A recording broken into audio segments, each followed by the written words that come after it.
was there that day and I saw her cry after Mama Teddy Bear said 10-4 and goodbye.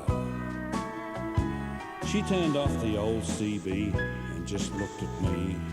Then her heart overflowed and her tears ran free. And the gratitude shone in her face like the sun for all the things those big tough truckers had done.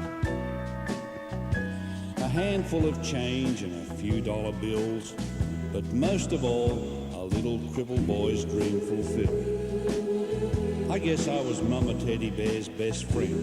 I lived next door to her and little Teddy Bear since I don't know when. And that's why now, before my memory grows old, the rest of this story just has to be told. I'd come over and sit with Teddy Bear while his mama was away and play little games to help him pass the day. In the afternoons, he'd wheel that chair over by the radio and he'd go on the air. And one by one, he'd break them all. I never knew a trucker not to answer his call.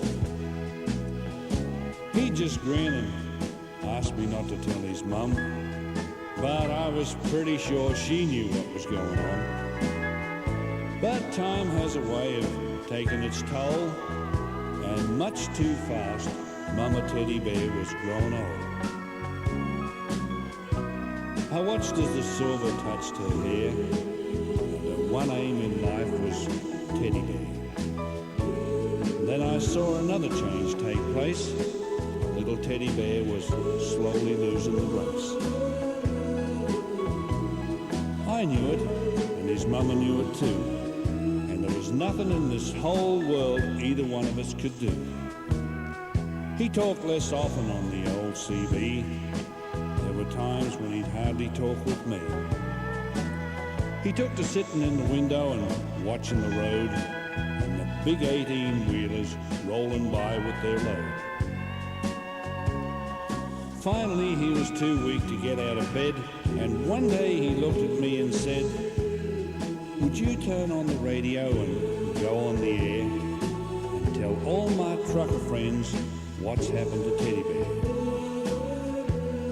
Well, the hardest thing I've done in my time was to pick up that mic and say, "Break 1-9.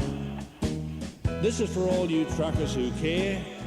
I'm calling for your little friend, Teddy Bear. He says to tell you he misses you all and he's awful sorry he can't answer your calls." They all came back and joked with me and said they'd catch him later on the old CB. They never did catch Teddy Bear again, because late one night the angel came. And the last thing he said before he died was, "Tell all my trucker friends how I enjoyed the rides." Mama Teddy Bear couldn't tell him, and neither could I. Because each time we'd look at that radio, we'd both start to cry. The funeral was preached at the chapel, and little Teddy Bear started on his last ride. As the procession rounded the little city square, the sounds of 100 engines filled the air. The truckers had dropped their trailers back somewhere behind, and one by one, they fell in line. They all tried to comfort Mama Teddy Bear, and it seemed like the warmth of God just filled the air. Slowly they formed a circle round the little grave, and a lot of big men cried that day as they paid their last respects on Teddy Bear's last ride.